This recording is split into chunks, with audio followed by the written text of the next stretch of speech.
What's scarier than Mother Nature? Well, how about Mother Nature when she's angry? Welcome back to the swamp, my friends, and welcome if you're new. Today I'm going to be sharing some creepy and allegedly true natural disaster and storm horror stories. As always, if you have a story that you would like to share in a future episode, be sure to submit your story at swampdweller.net or the email you can find in the description down below. I would love to share your story with everyone here in the swamp. Recently, I started streaming over on Twitch, so if you're a fan of bad horror movies, fun horror games, and good conversation, come join me over there. You can find a link to do so in the description. Now, without further ado, let us get right into these creepy and allegedly true natural disaster horror stories that'll freak you out tonight. Spring has sprung, and the less time you spend in the kitchen, the better. That's why some of HelloFresh's delicious restaurant-quality meals come together in just 20 minutes. Get 16 free meals plus 3 free gifts with code SWAMPED16 at hellofresh.com/swamped16. hellofresh.com/swamped16. Join me and many others in the swamp and find out why HelloFresh is America's #1 meal kit.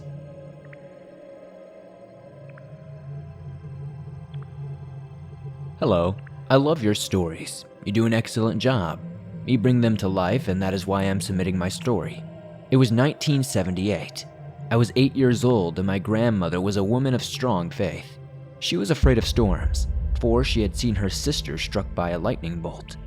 From that day forward, she was scared to death of storms. So one night, we were enduring a thunderstorm. This storm was a nasty one. At the time, we lived in a trailer in Bally, Pennsylvania. Our trailer is surrounded by nothing but cornfields, as far as the eye can see. We were so far out in the sticks that it took 3 bus changes to get to school. On this night, the storms were nasty, and my grandmother would walk around the trailer with her rosaries in hand, lighting candles and saying prayers. The thunder was loud, and very bright lightning followed suit. It was raining very hard, but I watched cartoons on TV and didn't notice too much. My grandfather watched with me, and my mom was at work at the time. It started to slow down some, the rain, the lightning, and the thunder. So my grandmother and my grandfather climbed into bed because I slept in the middle of them, for there was not enough room for me to have my own space yet. It was probably about 3 hours into our sleep when the storm started up again, seemingly twice as bad this time. The wind was howling very strong, and my grandmother was then up, again with her rosary and lighting candles. She was also saying prayers as my grandfather was sitting in the bed watching TV. I believe he was watching Star Trek. So I was sitting next to him eating some chips. After some time, I got up to get a drink, and I had to go to the bathroom. I went down the hallway into the bathroom, the second to last room in the trailer. I did my thing in the bathroom, and when I was done, I went to wash my hands. A loud crack of thunder and bright lightning struck out of nowhere. This knocked the electricity out, and then there was another loud booming of thunder and a bright light following it. As I was staring in the mirror, I could have sworn that I saw something behind me. I wasn't so sure at first, so I just stood there, and then another lightning strike lit up the bathroom. This time, it was one of those strikes that light up the night sky, making it look like daylight. This face was in the mirror, backed by my grandmother's hanging plant. A red face with points on its head, 2 of them to be exact, and it looked like it had pointy nose and jagged teeth. The closest thing I can compare it to is Darth Maul from Star Wars. I didn't know what I was seeing, so I closed my eyes. When I opened them back up, it was still there. I thought to myself, there is no way this is real. You can't see this ungodly thing in a house full of religion. So I closed my eyes once more, and another lightning strikes. I open my eyes, and it's still there. I screamed at the top of my lungs, trying my best to get out of the bathroom. I couldn't seem to find the doorknob for the electricity was still out, and I was crying and screaming. My grandfather comes in running down the hallway to my aid. I could hear him running, and I was crying so hard and crouched in the corner. By the time he entered the room, he had a flashlight in hand, and he came in and grabbed hold of me. He asked me, "What's wrong, my dear?" And I had told him everything I had saw. I had also told my grandmother, and she sat down. We all prayed, and he said maybe it was just because of the lightning, but I know what I saw. I believe I saw what a demon or a devil would be. I had to have my grandmother or grandfather accompany me to the bathroom for quite a while after that. I could no longer go alone for the better part of 6 months. After that, I tried to talk to myself and tell myself that it was just my imagination, but I didn't believe that, and in my head, I knew what I had seen. I still love thunderstorms and lightning storms, but dare not look in the mirror during them. Thank you for sharing my story, Swamp Dweller, and everyone, stay safe.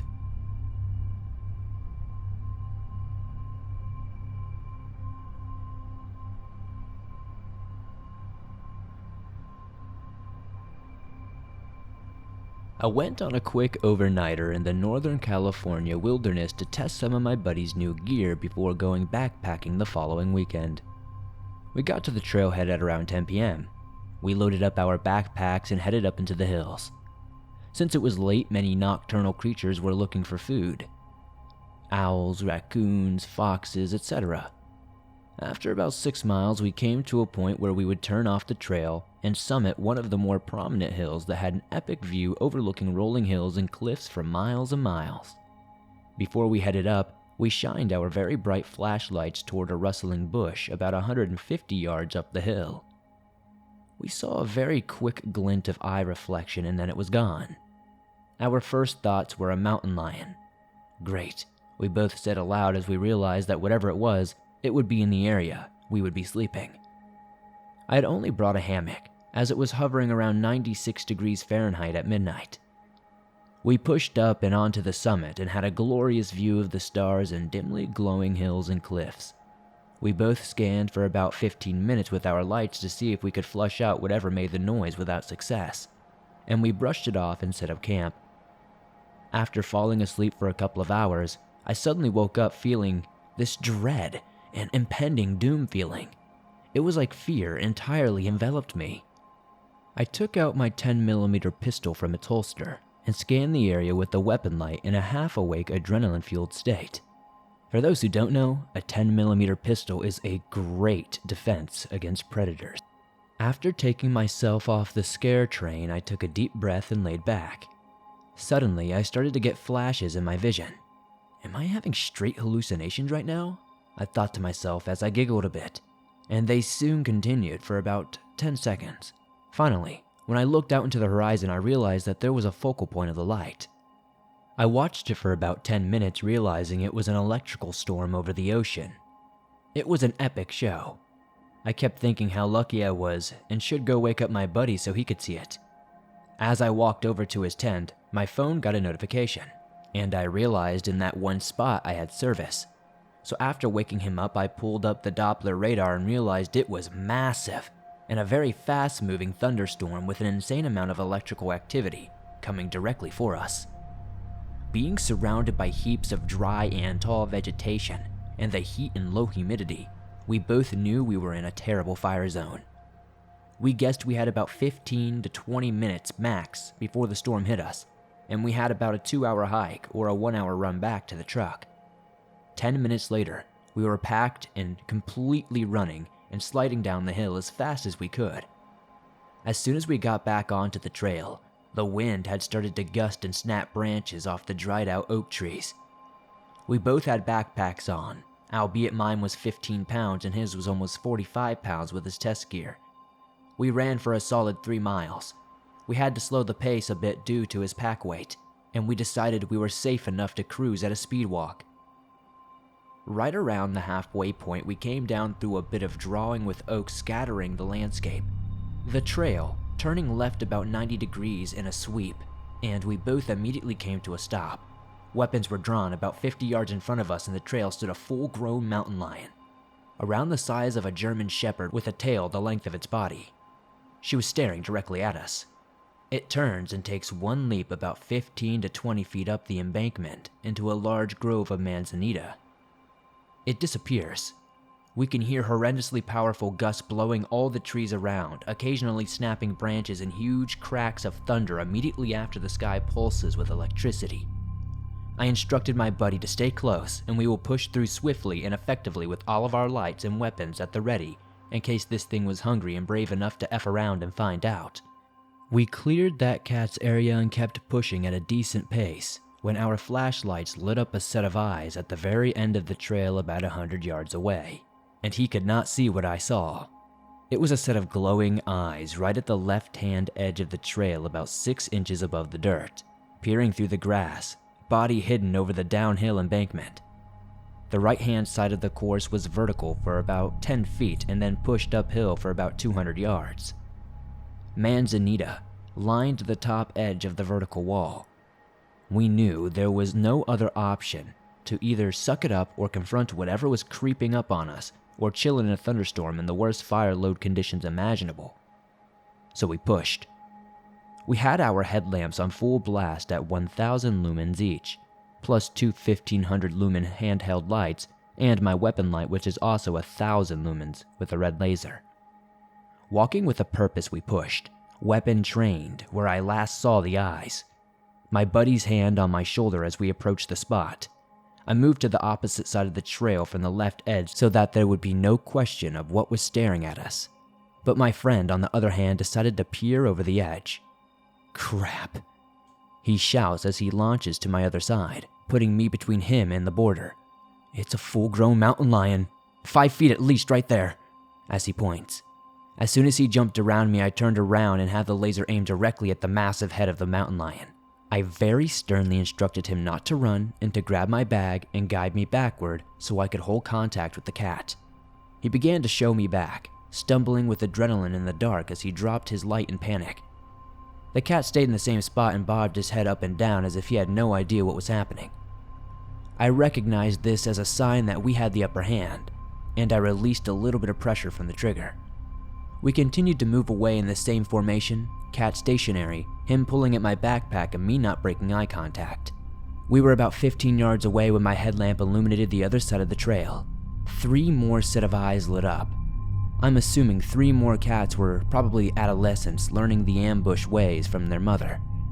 They were there in the perfect position to take us the entire time. Holy crap, is all we could manage to say the rest of the way down the trail. Finally, we reached the truck and couldn't believe what had happened. So, we not only survived one of the most terrifying storms that ended up causing so much havoc across the state, we also survived nearly being attacked by multiple mountain lions.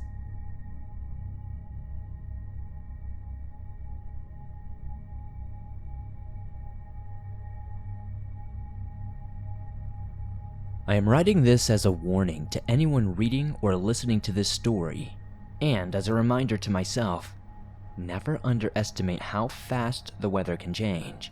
It is a common mistake, but it can be very costly in some cases. This was my experience making that mistake. I live in the Midwest, specifically Iowa, so I grew up around severe storms, and I have always been fascinated by the weather and what it can do. I even took a year's worth of meteorology in high school, and I continued to study it. Now, going storm chasing has been on my bucket list for a very, very long time, but I was only able to get the chance to do it recently, as before then I was busy paying off college debt and taking care of my family matters. But a few weeks ago, my chance had finally came. I had a week's worth of paid time off and I was going to put it to use and finally see my first tornado. But ironically, the days I had specifically set aside to go storm chasing, somehow the entirety of Tornado Alley was completely clear. After 2 days of beautiful, clear weather, I decided to throw in the towel, and when my parents asked if I would come out for a quick visit during my time off, I decided to see them for a day. A good friend of mine had also tagged along. We were roommates during our first year of college and always enjoyed hanging out.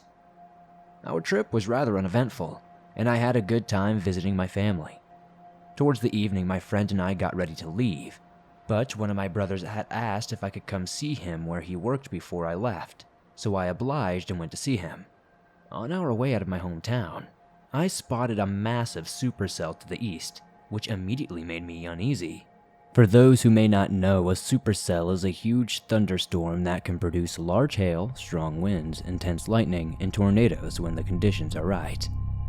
Their round, anvil-like shape most easily recognizes them, and when you see a rotation towards the bottom of a supercell, that's a good sign it may spawn a tornado.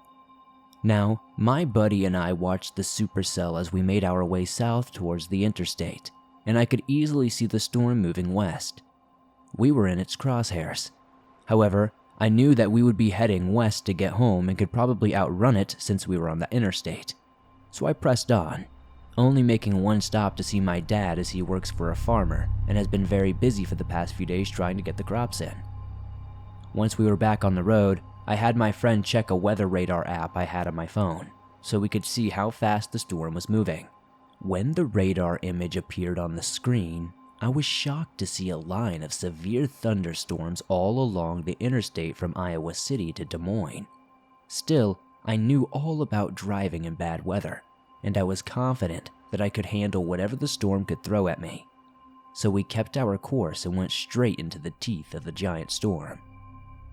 As we approached the storm, I could see that it was huge and the sky was pitch black with flashes of lightning every few seconds.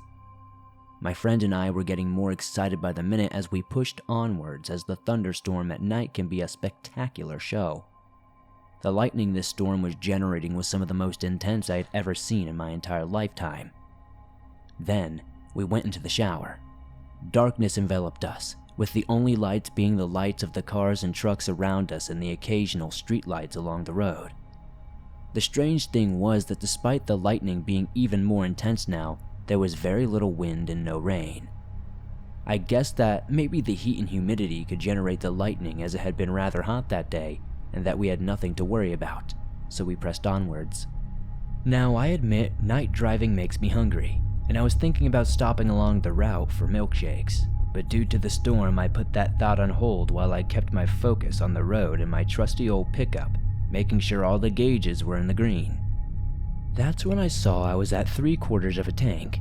I thought while I could make it to our destination without stopping to refuel, I didn't want to take the chance of running out and having the storm unleash its full might. At the same time, we were stranded, so I stopped in the next town, Williamsburg, to top my tank off before proceeding. As I exited the interstate, the lightning was still flashing in the sky, as intense as ever, but the wind and rain were nowhere to be seen. I pulled into the gas station and began to fill my truck with fuel. After I started the pump, I felt the call of nature, and my friend watched the car as I went inside the gas station to empty my bladder and check with my parents. After I finished, I walked back outside and I could see it was starting to rain. It wasn't raining very hard, so I thought nothing of it at first. My friend was sitting inside my truck, so I climbed inside and glanced at my phone. The weather radar was still on, and I could see that we were still in the middle of the most significant storm in the chain. Yet, it had decided to continue to hold back its power. My friend looked at me and asked, "Are you sure we should keep going?" I responded, "Oh yeah, it takes a lot more than light rain to keep me from coming home." Almost as if the storm had heard my comment and took it as a challenge, our surroundings quickly changed as winds picked up, and in a mere couple of seconds, my truck began rocking back and forth, with walls of rain pounding on the roof. We were still parked in the gas station. I started the engine and drove around the station, looking for an excellent place to park and be out of the wind, as it continued to gain strength. My friend was starting to get scared, and I was getting a bit nervous myself. I knew the conditions that we were experiencing were very similar to what's known as the bear's cage to storm chasers. The bear's cage was the area that formed very close to tornadoes. I knew that we had no way of seeing a tornado with it being dark until it was far too late. After making a complete circle around the station, the storm had peaked, and I knew we were not safe in my truck anymore. I parked the car with the tailgate against the wind, as there were no other places to park. My friend reached for the door handle and I told him to stop. With the strong winds, if we were to open the doors at the wrong time, the winds could damage them or even rip them right off the hinges. We had to wait for the winds to lessen before we could make our exit if we wanted our best chance for our only ride back home to be in one piece. Then I see a large black shape appear out of the walls of rain in my mirror. It was a semi-truck that had pulled in behind us, its trailer giving us some protection from the wind and a chance to make a break for the shelter of the gas station. We bolted from the truck and ran into the station, completely drenched in the process. Once we got inside the station, the power went out, leaving us in the dark with the storm still screaming outside. A few seconds later, we heard the sound I had dreaded, the tornado siren. The gas station employees quickly shouted for everyone to get inside the restrooms, as that was their best shelter. Once the 15 or so people were crammed into the toilets, a manager from the adjoining diner said they had a basement that we could use instead, and we all hustled over to get to a lower level. As we hurried over, I saw several old farmers still at their tables eating their dinners in the darkness. I knew that this was not their first rodeo, and that if something terrible did happen, they would join us in the basement. After descending into the basement and finding that it was an old wine cellar, the little group of refugees began to introduce themselves and chat. I looked at the radar and saw the storm was gradually moving south, and that so far, there were no tornadoes spotted in the area. I then looked at my watch and figured out, to my shock, that the storm had gone from a fantastic lightning show to dangerously high winds and walls of rain in less than 3 minutes. My friend and I contacted our families and let them know we were safe. As we waited for the storm to pass, I remember hearing the diner manager talking to some of the other stranded travelers that a similar storm had hit them last year, and that while they were hunkered down in the cellar, 2 ladies quietly broke into the bottles of wine that were stored down there, and eventually became so drunk that they had to be carried out of the basement. This little story seemed to lighten the mood and raise the spirits of everybody there. After 20 minutes of sitting in that dark basement, my friend and I decided to head above ground to see if the storm had finally let up. Once we got into the dining room, I could see the old farmers still in their places, watching the storm slowly subside. My friend and I waited for another 10 minutes before we walked outside back to my truck. Once I saw it, I was happy to see the only damage was from some dings and scratches on the tailgate, and it almost appeared to have been pushed a few inches forward by the wind. We got inside and it started up without a problem, and we made our way out of the lot. But before we left, we spotted the same semi that gave us our opportunity to escape to get a better shelter. We thanked the trucker for helping us. We got back into the interstate, and within minutes of getting back on the interstate, we spotted a different semi blown over on its side by some crazy wind. Thankfully, I could see the person I assumed was the driver talking to some state troopers. While the lightning never seemed to stop, the wind and rain were done, and my friend and I safely made it back to our homes. As I laid in bed, I realized the mistake I had made. I underestimated the storm. My hands began to shake as I realized what could have happened if anything had happened differently, and I knew that my guardian angels were watching out for me that day. So I learned that lesson the hard way, as many others have. Some people who underestimate the weather aren't so lucky. Many people are killed every single year for their foolish wishes. Yes, I know the weather can be a spectacular thing to watch, but if you don't respect Mother Nature, it will make you pay. For some like me, we get off easy with little to no damage. Others aren't so lucky, and some don't walk away at all.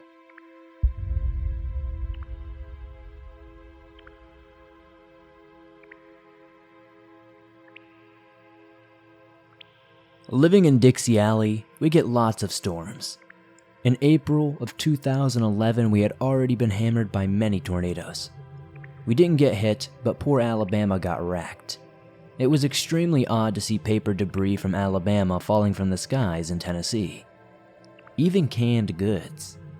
In October of 2011, we had a tornado and a massive hailstorm. The hail was prominent where I was working, but it was only pea-sized. I have never seen so much hail fall for so long. This went on for easily 10 minutes or more. It was a rainstorm of just hail, and the wind was picking up more and more. We were all just standing there watching it. It was close to quitting time. The hail, oddly enough, didn't do any damage to speak of. The closer I got, the worse things looked as I drove home. Trees were stripped entirely of their leaves. Cars were parked on the side of the road with busted windshields. My house is white. When I pulled into the driveway, my house was green. There wasn't an inch that hadn't been smattered with leaves and debris. Even then, hailstones the size of chicken eggs were all over our yard and driveway. All the mailboxes had been sucked open, and the mail was lying all over the road. Power lines were down. My power line was ripped loose. The actual hail looked grapefruit-sized. I went across the street to go check out the store and see if everything was okay there. I saw signs of grapefruit-sized hail everywhere.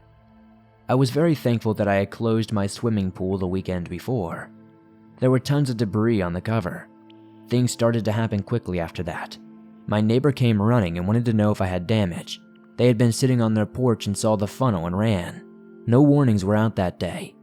That's common here. Storms pop up so quickly, you must be an excellent watchful person to even notice. My cell phone rang and my parents had just come back into town. They said they could see a black cloud approaching them fast, and then the hail hit. It busted out their windshields, and the car got picked up and thrown into a ditch. I went to pick them up, and you couldn't even get back to where they were because of all the debris on the road. The cops were turning everybody away. Everybody in town had to have a new roof installed. Roofing companies from every state in the union set up a temporary camp here in town. Adjusters set up tents in the mall parking lot for you to drive your car into, assess damage, and get it fixed. Then, in the spring, when it finally got warm enough to go outside, you noticed the weird stuff. The screens were pulled up from the frames in the windows. Some of the vinyl sidings had holes. The dryer vents had been shattered. A plastic bucket full of sand for the swimming pool and steps had been broken. The kicker took the cover off the pool, and plastic side rails looked like Swiss cheese. The holes were all about 2 to 4 inches in diameter. It took about 2 years to get all of the roofing jobs done in our town. With hail that large and coming down that hard, it killed cattle and just beat everything to smithereens.